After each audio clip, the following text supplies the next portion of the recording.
Welcome to Bose physics. আজকে আমরা দ্বাদশ শ্রেণীর পদার্থবিদ্যার যোগাযোগ ব্যবস্থা অধ্যায়ের কিছু গুরুত্বপূর্ণ গাণিতিক সমস্যা এবং সমাধান নিয়ে এসেছি। 2020 পরীক্ষা এখনও হয়নি, আগামীতে 2020 পরীক্ষা আছে এবং 2021 যারা পদার্থবিদ্যার প্রস্তুতি নিচ্ছ তাদের জন্য যোগাযোগ ব্যবস্থা চ্যাপ্টার থেকে খুব সাধারণ কটি প্রশ্নই আসে এবং খুব ছোট ছোট অঙ্কই আসে। সেইগুলো দিয়েই আমি কিছু গুরুত্বপূর্ণ গাণিতিক সমস্যা এবং সমাধান তোমাদের সামনে উপস্থিত করছি। দেখো, প্রথম প্রশ্ন, কোনো রেডিও একটি স্টেশনের 7.5 মেগাহার্জ থেকে 12 মেগাহার্জ ব্যান্ডের অনুষ্ঠান গ্রহণ করে। তরঙ্গদৈর্ঘ্যের ব্যান্ড মিটার এককে লিখতে বলা হয়েছে। এখানে প্রথমেই আগে আমরা যে সমীকরণটা নিয়ে কথা বলবো সেটা বলার আগে একটুখানি বলে নিই, এই যে ব্যান্ডের অনুষ্ঠান গ্রহণ করে যেটা বলেছে 7.5 মেগাহার্জ থেকে 12 মেগাহার্জ, এই ব্যান্ডে যে অনুষ্ঠানটা গ্রহণ করে সেই ব্যান্ডে আমাদের তরঙ্গ দৈর্ঘ্যটা বার করতে হবে। সেবার সেই তরঙ্গ দৈর্ঘ্য বার করতে গেলে আমার তরঙ্গ দৈর্ঘ্যের ফর্মুলা আমার কাছে জানা আছে, যেখানে কম্পাঙ্ক বলা হয় নিউ, ঠিক আছে, equal to c by lambda. এই ফর্মুলা দিয়ে কিন্তু আমরা এটা করে থাকি। তাহলে এই ফর্মুলা দিয়ে প্রথম ক্ষেত্রে যখন 7.5 তখন মেগাহার্জ ফর্মুলায় 7.5 ইন্টু 10⁶ ইকুয়াল টু তরঙ্গ দৈর্ঘ্য, আলোর তরঙ্গ দৈর্ঘ্য সি, এটা বসালাম মিটার এককে, ডিভাইডেড বাই ল্যামডা। এখান থেকে যদি আমি ল্যামডার ভ্যালু বের করি তাহলে এটা হয় 40 মিটার, ঠিক আছে। এটা যদি ক্যালকুলেশন করো, আবার নেক্সট এটা থেকেই যদি আবার ক্যালকুলেশন করি যেটা 12 মেগাহার্জের জন্য, তাহলে এখানে বসবে 12 into 10⁶ equal to 3 into 10⁸ by lambda. সেখান থেকে যে ল্যামডার ভ্যালুটা আসে সেটা হচ্ছে 25, এটাও মিটার এককে। তাহলে তরঙ্গ দৈর্ঘ্যের ব্যান্ড মিটার এককে কত? 25 মিটার থেকে 40 মিটার। এটা হলো তরঙ্গ দৈর্ঘ্যের ব্যান্ড। খুব সাধারণ অঙ্ক, খুব ছোট্ট অঙ্ক। এই অঙ্কগুলো একটুখানি মাথায় রাখার চেষ্টা করবে। পরীক্ষায় এই ধরনের ছোট ছোট অঙ্কই আসে, বেশি নাম্বার এই চ্যাপ্টার থেকে নেই, তবুও তোমাদের সামনে এই ছোট ছোট অঙ্কগুলোই আমি দেখাচ্ছি। নেক্সট অঙ্কটা দেখো, 2 নম্বর অঙ্ক। 100% মডুলেশনে 40 কিলোওয়াট বাহক তরঙ্গের মডুলেশন করতে হবে। মডুলেশনের পর ক্ষমতা কত? এই অঙ্কটা করতে গেলে তোমাদের আগে কতগুলো ফর্মুলা, এর আগে তোমরা সেই থিওরি পড়তে গিয়ে এগুলো দেখেছো, সেইগুলো একটুখানি তোমাদের সামনে আমি দেখাচ্ছি। সেটা হচ্ছে, প্রথমেই আগে 100% মডুলেশনের ক্ষেত্রে MA বা মডুলেশন সূচক যাকে তোমরা উল্লেখ করো, সেই মডুলেশন সূচকের মান কত? তার মানে 1, 100% মডুলেশন, ঠিক আছে। এবার নেক্সট আসবে আমার PS মানে পার্শ্বপটিদ্বয়ের ক্ষমতা, লিখে নিই PS, পার্শ্বপটিদ্বয় সাইড ব্যান্ড, তার ক্ষমতা কত? এটা equal two MA²/2 into PC। তাহলে M এর মান যদি হাফ হয় তাহলে হাফ অফ PC। PC কি? বাহক তরঙ্গের ক্ষমতা। PS equal to half PC। এবার PS/P টোটাল, তার মানে সাইড ব্যান্ড প্লাস বাহক তরঙ্গ প্লাস সাইড ব্যান্ড, এই টোটালটা যে ক্ষমতা P টোটাল, PC যোগ PS। এবার PS আর P টোটালের যে ক্যালকুলেশনটা সেইটা আমি তোমাদের আগে দেখাবো। তাহলে PS/P টোটাল এটা করলে দাঁড়ায় 1/1 + 2/MA²। এটা তোমরা থিওরিতেই দেখেছো। এটা করলে M এর ভ্যালু যেহেতু 1, তাহলে এখানে 1 + 2 ইকুয়াল টু 1/3। আবার PS সমান কি পেলাম? Half of PC। তাহলে এখানে বসিয়ে দাও। তাহলে PS সমান যদি হাফ অফ PC হয় তাহলে ওপরে বসছে half of PC divided by P total equal to 1/3। এবার PC কত? বাহক তরঙ্গে 40 কিলোওয়াট, তাহলে লিখে ফেললাম PC কত? 40 কিলোওয়াট। তাহলে PC যদি 40 হয় তাহলে এর ক্যালকুলেশনটা কি হবে? Half into 40 divided by P total equal to 1/3। তাহলে এইটা যখন 20, তাহলে P টোটালের মানটা কত? আমরা এখান থেকে P টোটাল দেখতে পাচ্ছি, তাহলে P টোটাল ইকুয়াল টু 60। এত কিলো ওয়াট।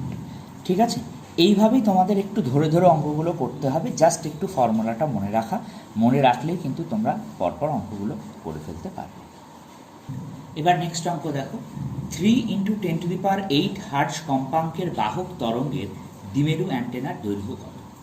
এখানে ফর্মুলাটার আসার আগে আমি একটা জিনিস বলবো, সেটা হচ্ছে এই যে বাহক তরঙ্গের দ্বিমেরু অ্যান্টেনার দৈর্ঘ্য কত, এই কথাটা কিন্তু যদি একটু অন্যভাবে দেয় যে অর্ধ তরঙ্গের দ্বিমেরু অ্যান্টেনার দৈর্ঘ্য কত, দ্বিমেরু অ্যান্টেনা অর্ধ তরঙ্গ এই দুটো শব্দ দিলেও কিন্তু ফর্মুলা আমার একই হবে। ধরা যাক অ্যান্টেনার দৈর্ঘ্য ধরা যাক ক্যাপিটাল এল, সেটা সমান কি অ্যান্টেনার দৈর্ঘ্য কত হবে λ/2 দ্বিমেরু অ্যান্টেনার ক্ষেত্রে। ঠিক আছে, অর্ধ তরঙ্গ দ্বিমেরু অ্যান্টেনা বা দ্বিমেরু অ্যান্টেনা শুধু সিঙ্গেল বলতে পারে। তাহলে তড়িৎচুম্বকীয় তরঙ্গর বেগ বা আলোর বেগ যে হিসাবে আমরা দেখি, ঠিক আছে, আমরা তো তড়িৎচুম্বকীয় তরঙ্গের বেগ হিসাবেই দেখি, আমি মুখে বলি আলোর বেগ সি, কিন্তু আমরা তো তড়িৎচুম্বকীয় তরঙ্গের বেগ হিসাবেই দেখব। তাহলে এটা যদি সি হয় তাহলে এল এর মান কত হবে c/2f। ঠিক আছে, তাহলে এফ এর মান কত 3 × 10⁸। সি এর মান কত 3 × 10⁸। দেখো দুটোই এক, শুধু এটা কি হচ্ছে, এটা হার্জ এককে যাচ্ছে আর এটা মিটার/সেকেন্ড এককে যাচ্ছে। তাহলে সেখান থেকে আমি এল এর ভ্যালু বার করব।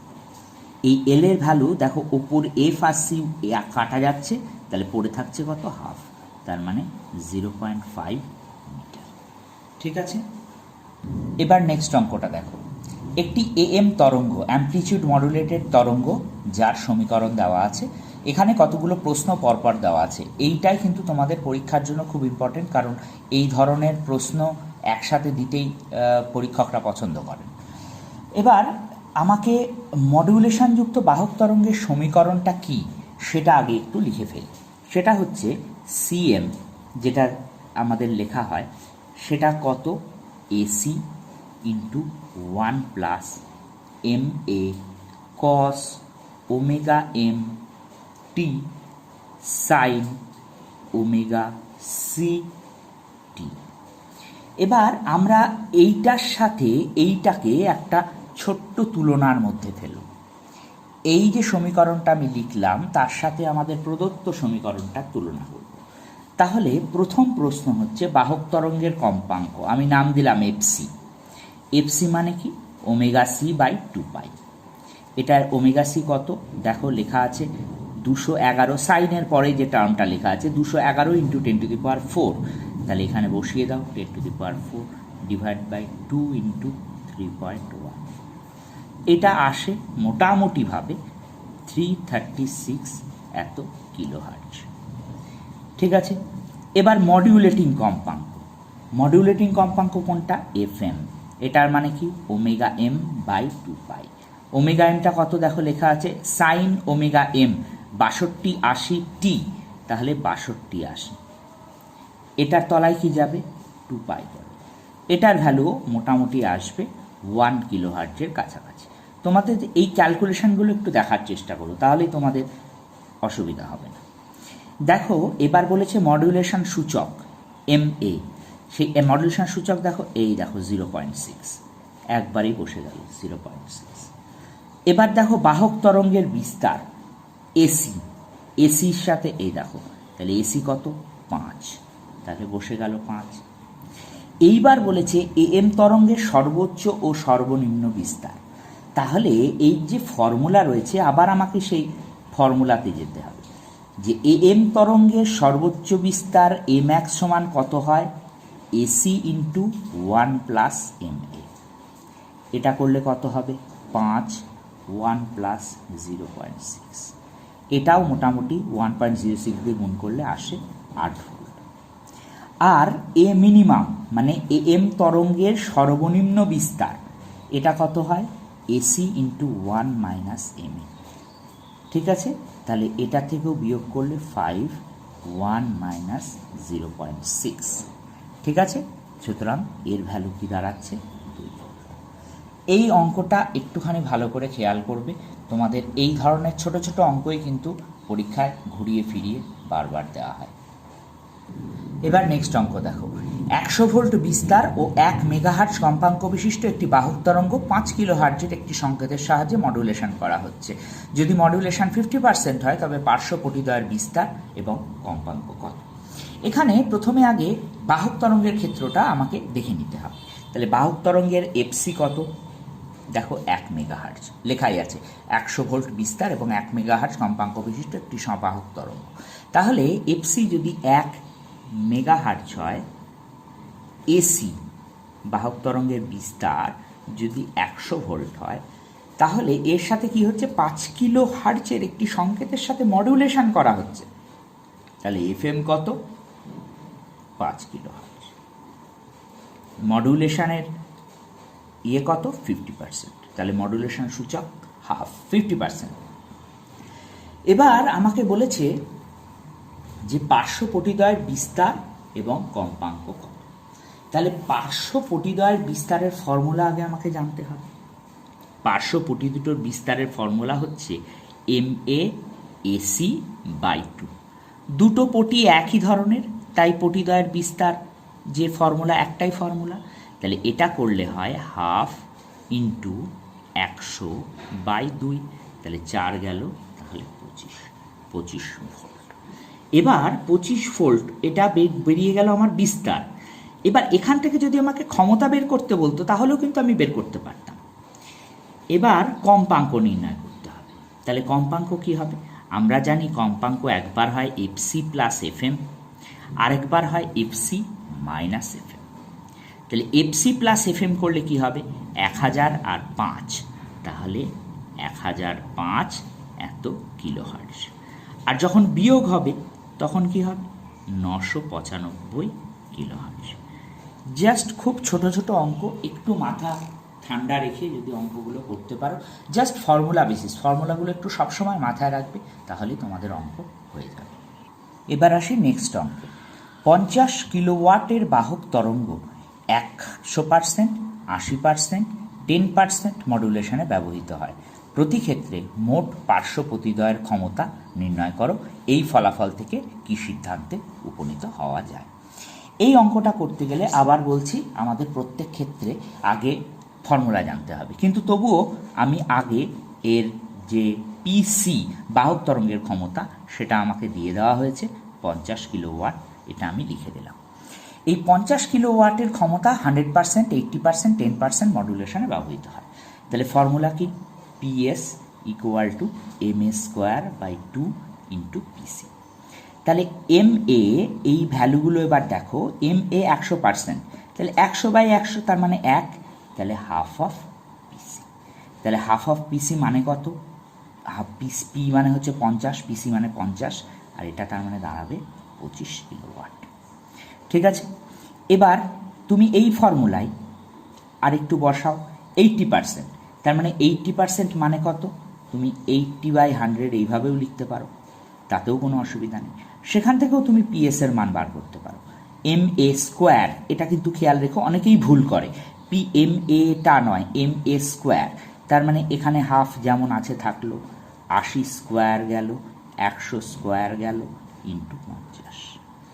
ঠিক আছে, এই 50 কিলোওয়াট কিন্তু আমি কিন্তু এটা এখানে দিচ্ছি কিন্তু এখানে কিলোওয়াট কিন্তু মানে × 10³ আছে। তাহলে এইটা করলে তোমার মোটামুটি দাঁড়ায় 16 কিলোওয়াট। এবার তোমাকে কিলোওয়াট শব্দটা একটুখানি হয়তো ডিফোকাস্ট হয়ে গেছে। এবার নেক্সট কত বলেছে, 10%। তাহলে MA কত, 10%। 10% মানে কত, সেই 10/100। তাহলে এখানেও কিন্তু সেই একই ফর্মুলা, PS = হাফ যেমন আছে থাকলো, 10² 100² ইন্টু কত বসবে, 50 কিলোওয়াট। এইটা তোমার ক্যালকুলেশন করলে আসে 0.25 কিলোওয়াট। ঠিক আছে, এবার বলেছে এই ফলাফল থেকে কি সিদ্ধান্তে উপনীত হওয়া যায়। দেখো, মডিউলেশন যত বাহক তরঙ্গ এত % মডিউলেশনে ব্যবহৃত হয়, তার মানে মডিউলেশন সূচকটা আমার আস্তে আস্তে কমছে।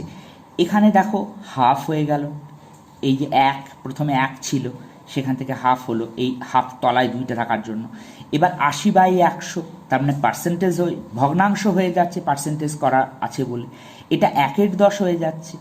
তার মানে যে আমার মডুলেশন সূচক যত কমবে, ঠিক আছে, এটা আমি একটুখানি লিখে দিচ্ছি, যে মডুলেশন সূচক যত কমবে, ঠিক আছে, এবং ততক্ষণে কার্যকরী দক্ষতা, ঠিক আছে, কার্যকরী দক্ষতা এটাও কিন্তু সঙ্গে সঙ্গে কমে যাবে, ঠিক আছে। মডুলেশন সূচক যত কমবে কার্যকরী দক্ষতাও কিন্তু তত কমে যাবে। আর নেক্সট অঙ্কে আসি। নেক্সট অঙ্কে বলা হয়েছে 15 কিলো হার্টজের একটি শ্রাব্য সংকেত একটি বাহক তরঙ্গকে মডুলেশন করে। বাহক তরঙ্গটি একটি ট্যাঙ্ক বর্তনী থেকে উৎপাদিত হয়। এখানে এই যে ট্যাঙ্ক বর্তনী শব্দটি দিয়েছে, এই ট্যাঙ্ক বর্তনী শব্দটি না দিয়ে কিন্তু কোনো অসিলেটর বর্তনী বা কোনো এলসি বর্তনী এভাবেও কিন্তু দিত। এবার বলেছে যেখানে উৎপাদিত হয়, যেখানে 1 ন্যানোফ্যারাডের একটি ধারক এবং 10 মাইক্রোহেনরির একটি আবেশক রয়েছে, পার্শ্বপটিদ্বয়ের কম্পাঙ্ক নির্ণয় করো। এক্ষেত্রে আমরা তাহলে কি কি পেয়েছি? ধারক সি 1 ন্যানোফ্যারাড এবং এল 10 মাইক্রোহেনরি। তাহলে এই যে দুটো পেলাম, এখান থেকে আমার কিন্তু ট্যাঙ্ক বর্তনীর যে ফ্রিকোয়েন্সি, সেই ট্যাঙ্ক বর্তনীর ফ্রিকোয়েন্সি কিন্তু আমরা নির্ণয় করতে পারবো। সেক্ষেত্রে ফর্মুলা হচ্ছে 1/2π√1/LC। এটা এই প্রশ্নটা আমরা কিন্তু আবেশক যেখানে পড়ানো হবে তাৎক্ষণিক তড়িতে, ইনস্ট্যান্টেনিয়াস কারেন্টে, সেখানে কিন্তু এই ফ্রিকোয়েন্সিটার এক্সপ্রেশনও কিন্তু লাগে। যাই হোক, এখানে এল এর মান এই হেনরিতে বসিয়ে দেওয়া হবে। এটা মানে হবে 10 × 10⁻⁻6 হেনরি, আর এটা ন্যানোফ্যারাড 1 × 10⁻⁹ ফ্যারাড। সেখান থেকে এই দুটোর ভ্যালু যদি আমি এই দুটো পরপর বসিয়ে দিই, তাহলে এফ এর মান অ্যাপ্রক্সিমেটলি আসে 1592 এত কিলো হার্টজ। ঠিক আছে, এটা তোমরা বসিয়ে, এটা দশমিকে আসছে, প্রকৃত মান আসছে 1592.356 এরকম মান আসছে, কিন্তু আমি একদম অ্যাকিউরেট ফিগারটা লিখলাম, কারণ এত বড় জিনিসের আর দশমিকের ফিগারের আমাদের দরকার হয় না। যাই হোক, এবার এর সঙ্গে কি বলেছে? বলেছে যে 15 কিলো হার্টজের একটি শ্রাব্য সংকেত একটি বাহক তরঙ্গকে মডুলেশন করে। তাহলে আমার F M R F C, এখানে এই যে এফটা বার করলাম এইটা কিন্তু এফ সি, আর যেটা আমরা মডুলেশনের জন্য ব্যবহার করছি যেটা, সেটা এফ এম। তাহলে সেটা কত হবে? একবার 15 + 1592 হবে, ঠিক আছে, সেটা করলে হয় 16.7 কিলো হার্টজ। আরেকবার এই 15টা মাইনাস হবে কোথা থেকে? 1592 থেকে। এটা এর আগেও কিন্তু আমি দেখিয়েছি পার্শ্ববর্তীর ক্ষেত্রে, একটা বিয়োগ হবে একটা যোগ হবে, তাহলে এটা করলে হয় 1577 কিলো হার্টজ। এই ফর্মুলাটা তোমরা যদি জেনে থাকো, তাহলে এই যে বাহক তরঙ্গটি যেহেতু একটি ট্যাঙ্ক বর্তনী থেকে বা অসিলেটর বর্তনী থেকে উৎপন্ন হয়েছে, সুতরাং এই ক্যালকুলেশনটা করতে তোমাদের সুবিধা হবে। নেক্সট অঙ্কটা দেখো, নন মডিউলেটেড এএম ট্রান্সমিটারে লোড প্রবাহ 8 অ্যাম্পিয়ার, 40% মডুলেশনে ওই অ্যান্টেনার লোড কত? এই অঙ্কটা করতে গেলে আমাকে একটুখানি মাথায় নিতে হবে যে পি টোটাল মানে বাহক তরঙ্গের ক্ষমতা যেমন পিসি, পার্শ্বপটিদ্বয়ের ক্ষমতা যেমন পিএস, এই পি টোটালটা হচ্ছে পিসি প্লাস পিএস। এই পি টোটালের সাথে নন মডিউলেটেড বলেছে, আমাদের কিন্তু এটা খেয়াল করতে হবে। নন মডিউলেটেড মানে বাহক তরঙ্গটা খালি ক্যালকুলেট করতে হবে। তাহলে সেক্ষেত্রে আমি আগে ফর্মুলাটা লিখি। ফর্মুলাটা হচ্ছে পি টোটাল বাই পিসি, ঠিক আছে, P total by PC equal to 1 + ma²/2। M এটা কি? এম এ হচ্ছে মডুলেশন সূচক, ঠিক আছে। P total by PC equal to 1 + ma²/2। এবার এই ক্ষমতার সাথে কারেন্টের সম্পর্ক কি? আমরা যদি সাধারণ ক্যালকুলেশন করি তাহলে দেখব পি ইকুয়াল টু ভিআই, ঠিক আছে। এবার এইখানে এএম ট্রান্সমিশনে আমরা কি হিসাব করেছিলাম একটুখানি আমরা একটু খেয়াল করি। বাহক তরঙ্গের ক্ষমতা বিস্তারের স্কোয়ার বাই রোধ, ঠিক আছে। বাহক তরঙ্গের ক্ষমতা আমরা কি করেছিলাম, বিস্তার AC square divided by 2r, এটা ছিল আমাদের ফর্মুলা। তাহলে এখানে আর ডিপেন্ডেন্সি, তাহলে এখানেও একটা আর ডিপেন্ডেন্সি আগে আনতে হবে। ভি ইকুয়াল টু আই আর, তাহলে আই আর গুণ করে দাও, তাহলে আই স্কোয়ার আর, তাহলে আই স্কোয়ার। তার মানে এখানে যদি I total divided by I C করো, তাহলে এইখানে একটা রুট চলে আসবে। এইটা একটুখানি ভালো করে খেয়ালে রেখো, এইটা স্কোয়ারে আসছে এই অনুপাতটা, তাহলে এটা যেহেতু সমানুপাতিক সম্পর্কে কাজ করছে, তাহলে এখানে একটা রুট চলে আসবে। তাহলে এখানে তোমার মানটা বসিয়ে দাও। 40% মডিউলেশন, তার মানে এখানে 40/100 এর হোল স্কোয়ার বাই 2। এটা যদি তোমরা ক্যালকুলেশন করো, এটা মোটামুটি ভ্যালু আসে 8.3 অ্যাম্পিয়ার। ঠিক আছে, এই জায়গাটা কিন্তু একটু খেয়াল রাখবে। এই জায়গায় কিন্তু অ্যান্টেনার লোড প্রবাহ মাত্রা বের করতে দেওয়া হয়েছে, সেই কারণে কিন্তু আমাকে রোধ এই ব্যাপারটা আনতে হলো। এবার নেক্সট অঙ্কটা দেখো। দূরদর্শন টাওয়ারের উচ্চতা 150 মিটার, যদি টাওয়ারের চারপাশে জনসংখ্যার ঘনত্ব 10⁻³ কিলোমিটার পার স্কোয়ার, মানে per square kilometre, kilometre per square কথাটা ভালো নয়, পৃথিবীর ব্যাসার্ধ 6.4 × 10⁶ মিটার হয়, তবে ওই টাওয়ার দ্বারা কত মানুষ দূরদর্শনের অনুষ্ঠান দেখতে পাবে। তাহলে প্রথমে আগে আসবো গড় ঘনত্ব দিয়ে দিয়েছে, পার স্কোয়ার কিলোমিটারে কত, 1000 পার স্কোয়ার কিলোমিটারে কিন্তু, ঠিক আছে। তাহলে এটা যদি হয় পার স্কোয়ার কিলোমিটারে, তাহলে মিটারে কত হবে, তাহলে মিটারে হবে 10⁻³ m²। এবার যে দূরত্ব অবধি সম্প্রচার দেখা যাবে, ঠিক আছে, প্রথমে এটা আসবে, যে দূরত্ব অবধি সম্প্রচার দেখা যাবে সেই দূরত্বটা কত দিই, এটা আমরা তত্ত্বেই দেখেছি, ঠিক আছে। আর আর এইচ, আর কি পৃথিবীর ব্যাসার্ধ, এইচ কি টাওয়ারের উচ্চতা। এবার যে দূরত্ব অবধি দেখা যাবে সেই দূরত্বটা কতটা ক্ষেত্রফল অধিকার করে সেটা আমাদের দেখতে হবে। সেই ক্ষেত্রফলটা হচ্ছে πd², πr² যেমন বৃত্তের ক্ষেত্রফল হয়। তাহলে এখান থেকে যদি বের করি, তাহলে এখানে পাই হলো 2HR। তাহলে গড় ঘনত্ব পেয়ে গেছি। তাহলে সম্প্রচার দেখতে পাবে এমন লোক কত হবে, এমন লোক সংখ্যা হবে লোক সংখ্যার ঘনত্ব ইন্টু 2πhr। তাহলে এইচ কত, 150 মিটার। আর পৃথিবীর ব্যাসার্ধ কত, 6.4 × 10⁶ মিটার।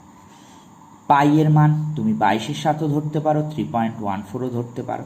এখানে বেশিরভাগটাই অ্যাকিউরেট আসবে না, মানে দশমিক টশমিক ইত্যাদি প্রভৃতিতে মানটা আসে।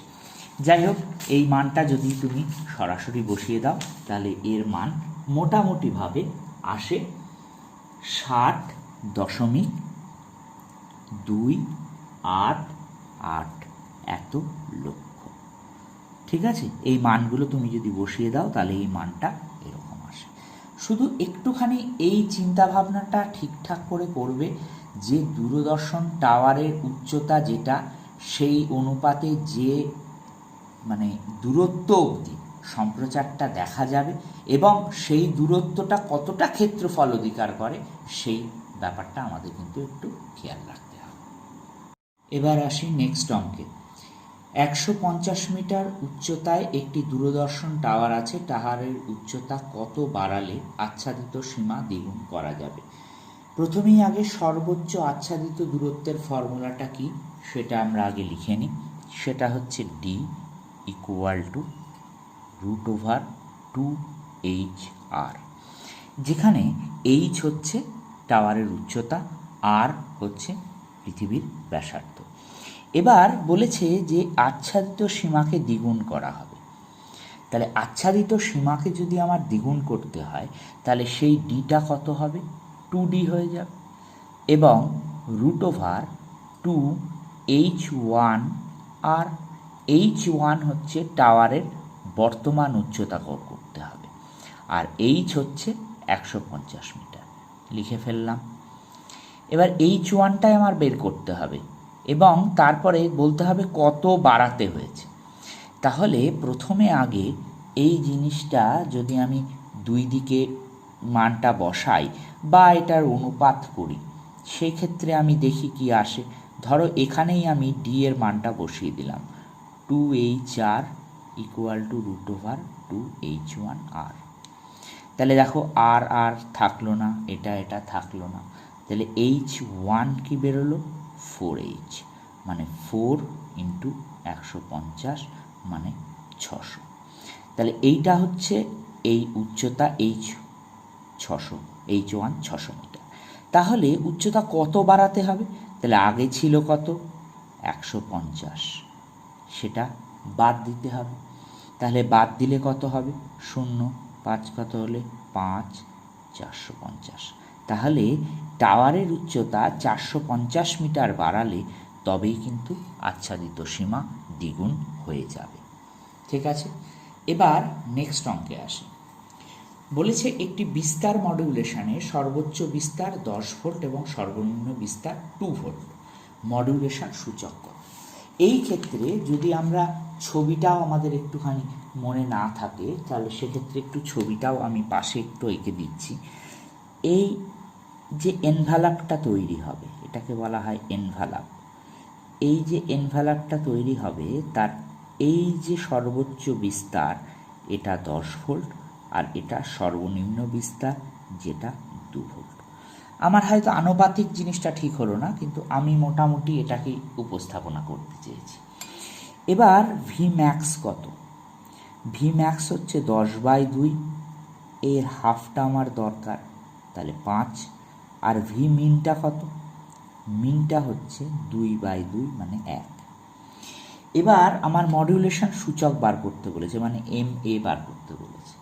তাহলে মডুলেশন ইন্ডেক্স যদি বার করতে হয় তাহলে তার ফর্মুলা কি, V max minus V min divided by V max plus V min. তাহলে এখানে হবে একটা বিয়োগ, এখানে হবে একটা যোগ। ঠিক আছে, তাহলে এটা করলে কত দাঁড়ায়, 4/6 মানে 2/3। এটাই হচ্ছে মডুলেশন সূচক। এইভাবেই কিন্তু ধীরে ধীরে অঙ্কগুলো তোমাদের এগিয়ে যেতে হবে। নেক্সট অঙ্কে আসি। কোনো একদিন আয়নমণ্ডল কর্তৃক প্রতিফলিত সর্বোচ্চ কম্পাঙ্ক 10 মেগাহার্জ ও অন্য দিন ওই কম্পাঙ্ক 8 মেগাহার্জ, 2 দিনে সর্বোচ্চ ইলেকট্রন ঘনত্বের অনুপাত কত। তাহলে প্রথমে আগে এফসিটা দেখে নিই। এফসি কত, 10 মেগাহার্জ। এবার আমার বের করতে বলেছে সেটা ঘনত্বের অনুপাত, আর একটা এফসি ড্যাশড মানে এটা কত, 8 মেগাহার্জ। তাহলে এই যে দুটো বেরোলো সর্বোচ্চ কম্পাঙ্ক যেটা আমাদের দিয়ে দেওয়া হয়েছে, সেই আয়নমণ্ডলে আমার এই এফসির করেসপন্ডিং যে ইলেকট্রন ঘনত্ব এন ম্যাক্স আছে তার ফর্মুলা কি, 9 এন ম্যাক্স ম্যাক্স, এটা হাফ। আর এফসি ড্যাশ এইটা হচ্ছে একই ফর্মুলা, শুধু এখানে ম্যাক্স বসবে, এন ড্যাশড বসলো। ঠিক আছে, এবার আমাকে বলেছে ওই 2 দিনে সর্বোচ্চ ইলেকট্রন ঘনত্বের অনুপাত কত। তাহলে প্রথম দিন কত, 10, দ্বিতীয় দিন কত, 8। তাহলে ওই 2 দিনের অনুপাত বের করতে হবে। তাহলে এটা করতে গেলে আমাকে কি করতে হবে, N max divided by N dash max. এই N max divided by N dash max করলে কি হয়, এটা হয়ে যায় এফসি ড্যাশ, ড্যাশ হবে না, ডিভাইডেড বাই এফসি ড্যাশ, নিচে এন ড্যাশ আছে। তাহলে এইটা আমার কি হবে, হোল স্কোয়ার। এই জিনিসটা কিন্তু তোমাদের ফর্মুলা থেকেও চলে আসবে।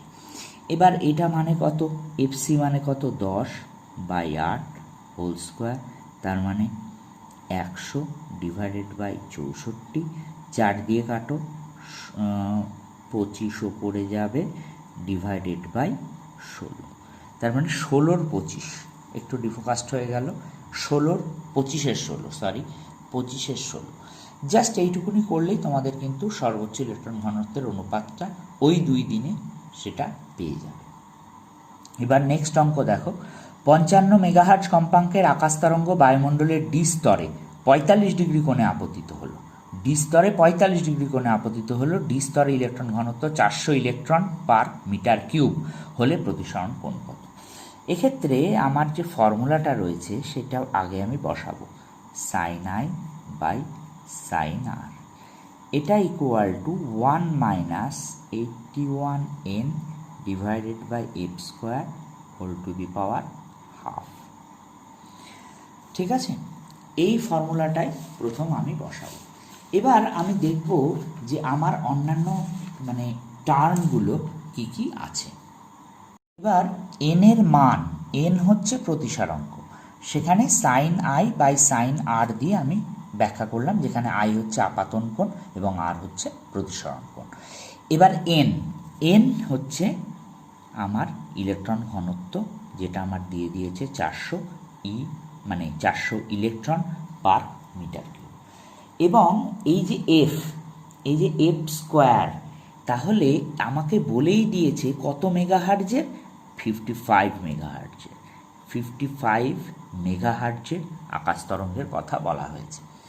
তাহলে আমাকে আরও একটা জিনিস একটুখানি ভালো করে ভেবে নিতে হবে, যে এই যে ভ্যালুগুলো আমি পেলাম, এই ভ্যালুগুলো কতটা ডিফার করছে ওই 1 - ওই টার্মটা থেকে। কেন এফ স্কোয়ার আছে, ওদিকে 55 মেগাহার্টজ, সেটা আমাকে একটুখানি দেখে নিতে হবে। সেটা করতে গিয়ে আমি দেখলাম যে 1 - 81 × 400 ডিভাইডেড বাই 55 × 10⁶ হোল স্কোয়ার তার হাফ। এই যে আমি ক্যালকুলেশনটা এখানে করলাম, এইটা কিন্তু 1-এর থেকে অনেক ছোট, এবং 1-এর থেকে এতটাই ছোট, এর বিয়োগ করলে 1-এর কাছাকাছি মান আসবে, তার আবার হাফ 1। তাহলে সাইন আই কত, 45 ডিগ্রি আপাতন কোণ, তাহলে সাইন আর বের করতে হবে। তাহলে sine I equal to sine R, এইখান থেকে আমরা সিদ্ধান্ত নিতে পারি। তাহলে আর এর মান কত, অবশ্যই 45 ডিগ্রি। ঠিক আছে, তোমাদের এই ক্ষেত্রে যদি দেখো যে মানটা এই যে তলায় এত বড় একটা মান এসে গেছে, এই মানটা তো তাহলে 1-এর তুলনায় খুব ছোট, এখানে তো আমার আর ক্যালকুলেশন করারই প্রয়োজন নেই। ঠিক আছে, নেক্সট অঙ্ক দেখো, একটি গ্রাহক পৃথিবীর ওপরে, গ্রাহক যন্ত্র, একটি গ্রাহক যন্ত্র 100 কিলোমিটার দূরে অবস্থিত 300 মিটার উচ্চতার একটি ট্রান্সমিটার থেকে 5 মেগাহার্টজ এবং 100 মেগাহার্টজের কম্পাঙ্কের সংকেত গ্রহণ করছে। এই কম্পাঙ্ক কি ভূমি তরঙ্গ বা আকাশ তরঙ্গ বা উপগ্রহ থেকে আসছে? এর সপক্ষে যুক্তি দাও, যেখানে পৃথিবীর ব্যাসার্ধ দিয়ে দেওয়া হয়েছে এবং এনম্যাক্সের মান দিয়ে দেওয়া হয়েছে। তাহলে আমরা বলতে পারি যে আকাশ তরঙ্গ থেকে সর্বোচ্চ আচ্ছাদিত দূরত্বর ভ্যালুটা কত, সেটা আমরা বের করি। আমাদের ফর্মুলা রয়েছে √2r/h। আর এর মান কত, 6.4 × 10⁶। এইচ এর মান কত, 300 মিটার উচ্চতা বলে দিয়েছে, তাহলে 300। তাহলে এখান থেকে ডি এর মান মোটামুটিভাবে আসছে 62 কিলোমিটার। ঠিক আছে, এবার গ্রাহক যন্ত্রটা, এই যে গ্রাহক বলে শুধু উল্লেখ করেছি, গ্রাহক যন্ত্রটা কত কিলোমিটার দূরে, 100 কিলোমিটার দূরে অবস্থিত। তাহলে ভূমি তরঙ্গ 5 মেগাহার্টজ বা 100 মেগাহার্টজ, এই কম্পাঙ্ক এর হিসাবের মধ্যেই আসবে না। ঠিক আছে, 100 কিলোমিটার দূরে অবস্থিত, অথচ আচ্ছাদিত দূরত্ব কত, 62। তাহলে গ্রাহক তরঙ্গ যন্ত্রটা কোথায় আছে, 100 কিলোমিটার দূরে। তাহলে ভূমি তরঙ্গ 5 মেগাহার্টজ বা 100 মেগাহার্টজ কম্পাঙ্ক আসবে না। তাহলে আয়নমণ্ডলের সর্বোচ্চ কম্পাঙ্ক এফসি যেটা আমরা এর আগেও অঙ্ক করতে গিয়ে দেখালাম যে আয়নমণ্ডলের সর্বোচ্চ কম্পাঙ্কের ফর্মুলা এটা। তাহলে এইটা কত? এইটা হচ্ছে 9 মেগাহার্টজ। ঠিক আছে, এবার কেন এই এনম্যাক্সের মান যদি এটা হয়, এনম্যাক্সের হাফ করলে 10⁶, তার মানে 9ই থাকলো, 9 মেগাহার্টজ হয়ে গেল। তাহলে প্রথম সংকেতের কম্পাঙ্ক যেটা 5 মেগাহার্টজ বলে আমরা উল্লেখ করলাম, সেটা লেস দ্যান এফসি। তাহলে এটা আয়নমণ্ডলের আকাশ দ্বারাই সম্ভব, যেখান থেকে আমার কাজটা শুরু হবে। এবং দ্বিতীয় সংকেতটা অবশ্যই উপগ্রহ যোগাযোগ ব্যবস্থাপনায় হবে। প্রথম সংকেতের কম্পাঙ্ক 5 মেগাহার্টজ বলেছে, এটা 9 মেগাহার্টজের কম, তাহলে এটা আয়নমণ্ডলের আকাশ দ্বারাই সম্ভব প্রতিফলনটা। এবং দ্বিতীয় সংকেতটা অবশ্যই কি হবে? উপগ্রহ যোগাযোগ ব্যবস্থায় সম্ভব, কারণ সেখানে দেখা যাচ্ছে যে আমার যে আচ্ছাদিত সীমার সর্বোচ্চ দূরত্ব 62, কিন্তু গ্রাহক যন্ত্র আছে 100 কিলোমিটার দূরে। তাহলে ভূমি তরঙ্গ 5 মেগাহার্টজ বা 100 মেগাহার্টজ এই কম্পাঙ্ক গৃহীত হবেই না। এবার নেক্সট অঙ্কে আসছি। নেক্সট অঙ্ক দেখো, 50 মেগাহার্টজ কম্পাঙ্কের একটি তড়িৎচুম্বকীয় তরঙ্গ, একটি ইএমওএফ লিখেছি, আয়নমণ্ডলের ই এবং এফ অঞ্চল দিয়ে যাচ্ছে। ওই দুই অঞ্চলে আপেক্ষিক প্রবেশ্যতার, ঠিক আছে, রিলেটিভ পারমিটিভিটি এর মান নির্ণয় করতে বলছে, মানের অনুপাত। ঠিক আছে, এবার আমি যে দুটো তথ্য দিয়ে দেওয়া হয়েছে, ই ও এফ অঞ্চলে ইলেকট্রনের ঘনত্ব 10⁻11 মিটার কিউব, এই metre cube per metre cube, এটা মানে পার মিটার কিউব একক আয়তনে বোঝানো হয়, এবং 8 × 10⁻11 পার মিটার কিউব। ঠিক আছে, তাহলে ই অঞ্চলে আমি প্রথম দেখব ই অঞ্চলের কি কি তথ্য দেওয়া হয়েছে। এন কত দিয়েছে? 10⁻11। এফ কত দিয়েছে? 50 মেগাহার্টজ। ঠিক আছে, তাহলে এখান থেকে যদি আমি এপসাইলন আর মানে পারমিটিভিটির মানটা নির্ণয় করি, তাহলে এখানে কত? 81 N/F²। এর মোটামুটি যে ভ্যালুটা আসে সেটা হচ্ছে 0.9 এর কাছাকাছি। আবার এফ অঞ্চলের ক্ষেত্রে যদি ধরি, তাহলে এন কত? 8 × 10⁻11 পার মিটার কিউব। আবার এফের মান সেই 50 মেগাহার্টজ। এইখান থেকে যদি এপসাইলন আর এর মান বার করি, 81 N/F², তাহলে 1 - 81 × 8 × 10⁻11 ডিভাইডেড বাই 50 × 10⁻6। ঠিক আছে, যেটা এই F²-এর হিসাব দেখাচ্ছি আমি। ঠিক আছে, এটা করলেও, এটাও যদি তুমি ক্যালকুলেশন করো, এটা করলেও মোটামুটি আসে 0.9 এর কাছাকাছি। তাহলে মোটামুটিভাবে বলা যায় যে এই ই আর এফ অঞ্চলের ক্ষেত্রে, এই যে দুটো বার করলাম, ই এর অঞ্চলের ক্ষেত্রে আর এফ এর অঞ্চলের ক্ষেত্রে, এই যে দুটো আমরা বার করলাম আপেক্ষিক প্রবেশ্যতার অনুপাত, এই অনুপাত কিন্তু প্রায় 1-এর কাছাকাছি। যদি আমি একটু লিখে দিই, ই স্তরে আর এফ স্তরে এই দুটোর মোটামুটি আপেক্ষিক প্রবেশ্যতার অনুপাত 1:1। এবার এইখানে যদি তুমি ভগ্নাংশগুলো একটু বেশি করে নাও, 3-4টে ঘর নাও, এখানেও কিন্তু 3-4টে ঘর করে নেওয়া যায়, কিন্তু এখানে যদি নাও তাহলে কিন্তু অনুপাতটা একটু পরিবর্তন হয়ে যাবে, এইভাবে কিন্তু 1:1 আসবে না। আমি তোমাদের দেখানোর জন্য এই 1:1 অনুপাতটা নিয়ে এলাম। তবুও তোমরা যদি মনে করো এখানে দশমিকের পরে 2 ঘর বা 3 ঘর নিয়ে কাজ করবে, সেটাও করতে পারো। এবার নেক্সট অঙ্ক। পৃথিবীর ওপরে 300 কিলোমিটার ব্যবধানে একটি ট্রান্সমিটার ও গ্রাহক যন্ত্র আছে। ভূমি তরঙ্গ ও আকাশ তরঙ্গের গ্রাহক যন্ত্রে পৌঁছানোর মধ্যে সময় পার্থক্য কত? প্রতিফলক আয়নমণ্ডলটি পৃথিবীর পৃষ্ঠ থেকে প্রায় 100 কিলোমিটার দূরে আছে। সেক্ষেত্রে আমাকে প্রথমে আগে ছবিটা আঁকতে হবে, যে এটা হচ্ছে আমার পৃথিবী পৃষ্ঠ, সেখান থেকে ভূমি তরঙ্গ যাবে, তাহলে দুটো আমার টাওয়ার হিসাবে দেখালাম। তাহলে এই দুটোর মধ্যে দূরত্ব কত, পৃথিবীর ওপরে ট্রান্সমিটার আর গ্রাহক যন্ত্রের মধ্যে দূরত্ব কত? এই দূরত্বটা হচ্ছে প্রায় 300 কিলোমিটার। প্রায় বলবো না, এটা লেখা হয়েছে। এবার আয়নমণ্ডল কোথায় আছে? এইখানে আছে, এটাও লিখে দিলাম আমি, আয়নমণ্ডল।